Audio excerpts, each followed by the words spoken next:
साथियों, जिन लोगों ने भी लोन माफी के लिए आवेदन किया है या जो लोग हमारे साथ कर्जा मुक्ति अभियान में जुड़े हुए हैं, उन्हें मैं बार बार बता रहा हूं, अपने पेपर तैयार रखिए। किसी भी दिन सरकार बुला लेगी कि आप बताइए कि आपका लोन माफ क्यों होना चाहिए। पता चला जब सरकार बुलाए और आपके पास पेपर ही ना हो सकता है फॉर्म भरने के बाद भी आपका लोन माफ ना हो पाए। 4 पेपर आपको तैयार रखने पड़ेंगे। पहला पेपर यह है कि आप लोन माफी क्यों चाहते हैं। आपका एक लेटर होना चाहिए विस्तार से। अगर आप कहते हैं मेरा व्यापार बंद हो गया, नोटबंदी के बाद, जीएसटी के बाद, लॉकडाउन के बाद मेरी नौकरी छूट गई, मेरे पास कमाई का कोई साधन नहीं रहा, जो व्यक्ति जिसने लोन लिया था वो एक्सपायर कर गया, उनके सारे डॉक्यूमेंट्स प्रूफ के साथ लेटर होना चाहिए और पूरा विस्तार से होना चाहिए।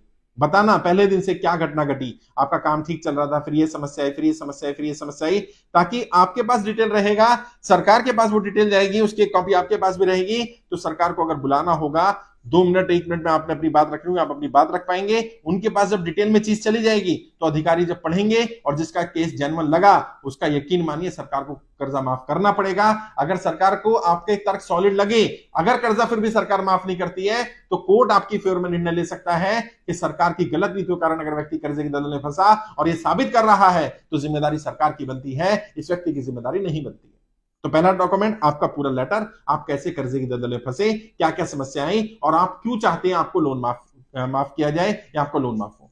दूसरा, आपने जो ऑनलाइन फॉर्म भरा है आपको उसका मेल पर कंफर्मेशन आया होगा, वो मेल संभाल कर रखनी है। जो लोग, बहुत सारे लोग कह रहे हैं सर मैंने फॉर्म भरा था मुझे मेल नहीं आया। देखिए, मेल हमारी तरफ से नहीं आता है, मेल गूगल की तरफ से आता है और गूगल की कोई आपसे दुश्मनी तो है नहीं कि आपने अगर अपना ईमेल आईडी सही भरा है फिर भी गूगल आपको मेल नहीं भेज रहा। फिर भी हो सकता है आपने फॉर्म भरा, आपको मेल नहीं आया, कोई बात नहीं, दोबारा फॉर्म भर दीजिए, दोबारा फॉर्म भरिए, अपनी पूरी जानकारी लिखिए, ईमेल आईडी सही भरिएगा। ऑनलाइन ही फॉर्म भरना है। मेरा पेज है शाहनवाज चौधरी भारती, वहां फॉर्म मिल जाएगा, पहली पोस्ट मिल जाएगी, उसमें फॉर्म का लिंक मिल जाएगा।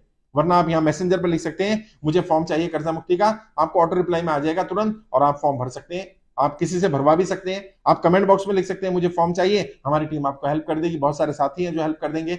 फॉर्म भरिए, अगर फॉर्म भर दिया है, मेल आया, मेल को संभाल कर रखिए, वो मेल ही कंफर्मेशन मेल है कि आपने फॉर्म भरा है कर्जा मुक्ति का।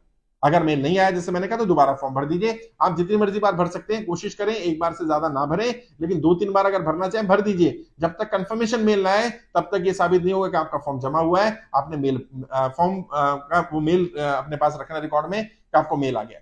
तीसरा डॉक्यूमेंट क्या चाहिए? तीसरा डॉक्यूमेंट चाहिए आपकी जितनी इंस्टॉलमेंट आपने पे करी है, आपका पूरा लोन का जो समरी बोलते हैं, जिसमें लोन डिटेल होती है, कितना आपने पे कर दिया है, कितना पेमेंट बाकी है, कब तक आप पे कर चुके हैं, पूरा बैंक का रिकॉर्ड, बैंक स्टेटमेंट निकाल करके रखिए, जिसको लोन स्टेटमेंट कहा जाता है कि आपको जब दिया गया था लोन कितना कितना कैसे कैसे भरना था, आपने कितनी इंस्टॉलमेंट भरी, कब तक भरी और उसके बाद कितना अमाउंट दे पाया। अगर जिन लोगों का हाउसिंग लोन है, एजुकेशन लोन है, गाड़ी का लोन है और अकाउंट एनपीए हो गया है, तो कब एनपीए हुआ, एनपीए होने के बाद उन्होंने क्या प्रक्रिया की, क्या उन्होंने बैंक को बताया था, क्या बैंक को लेटर भेजा था, जो भी आपने बैंक से कम्युनिकेशन किया था वो सारा बैंकिंग कम्युनिकेशन अपने पास रखिए, ये आपके काम आने वाला है। चौथी चीज, जब आप अभी की स्थिति में है, अपनी वर्तमान स्थिति के बारे में पूरी जानकारी, क्या आपकी वर्तमान स्थिति क्या है, आपके पास कोई कमाई का साधन है या नहीं है, और सच बोलना है, झूठ नहीं बोलना है, घर में कोई कमाने वाला है कि नहीं है, आप पे कितने लोग डिपेंडेंट हैं, आपकी एक्चुअल इनकम कितनी है, कितनी कमाई कर पा रहे, कितने खर्चे आपके, आपकी अभी की वर्तमान स्थिति क्या है और आपको सरकार से क्या चाहिए मदद। क्या आप लोन माफी चाहते हैं या आप अपना समय चाहते हैं कि मुझे 2 साल का 3 साल का समय मिल जाए जिसमें मुझे लोन ना भरना पड़े, किस्त ना भरनी पड़े, पेनल्टी सरचार्ज जो इंटरेस्ट लग रहे हैं वो हटाए जाए। जो आप बैंक से मदद चाहते हैं, सरकार से मदद चाहते हैं, वो लिखिए। और आपने बैंक को भी लेटर दिया होगा, बैंक से भी रिक्वेस्ट की होगी, वो लेटर की भी कॉपी रखिए कि मेरी वर्तमान स्थिति ऐसी थी, इस स्थिति के बारे में मैंने बैंक को बताया था, ये मैंने बैंक से कम्युनिकेशन कर चुका हूं, ये मैं ईमेल के थ्रू कम्युनिकेशन कर चुका हूं। जितना भी कम्युनिकेशन आपने बैंक से किया होगा, चाहे ऑनलाइन किया हो, ऑफलाइन किया हो, वो सारा रिकॉर्ड रखिएगा अपने पास।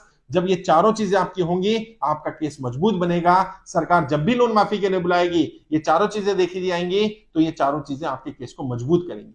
जिनके पास नहीं है चारों में से कोई भी चीज, वो इकट्ठा कर ले, अपना लेटर खुद लिख सकते हैं, बैंक से अपना लोन का पूरा रिकॉर्ड निकलवा सकते हैं, बैंक स्टेटमेंट निकलवा सकते हैं, फॉर्म भरी दिया होगा, ईमेल पर कंफर्मेशन आया होगा आपके पास, उसका प्रिंट आउट अपने पास रख सकते हैं, और अपनी वर्तमान स्थिति और आप सरकार से क्या मांग कर रहे हैं, आपकी एक्चुअल मांग क्या है, बहुत ब्रीफ पे, एक पेज में बस, कि अब मैं ये चाहता हूं कि मुझे 2 साल का समय दे दिया जाए, मेरे इंटरेस्ट पेनल्टी सरचार्ज जो एक्स्ट्रा लगे वो हटा दिए जाए, मैं प्रिंसिपल अमाउंट देने के लिए तैयार हूं, मेरा इंटरेस्ट माफ कर दिया जाए, मैं लोन नहीं भर पाऊंगा, प्रिंसिपल भी नहीं भर पाऊंगा, मेरा पूरा लोन माफ किया जाए। जो आप चाहते हैं वो लिख दीजिए, ताकि कम से कम आपको पता रहे, और अपने पास ही रख रहे हैं। अभी जब बुलाया जाएगा तो ये चारों डॉक्यूमेंट्स आपके पास रेडी होने चाहिए।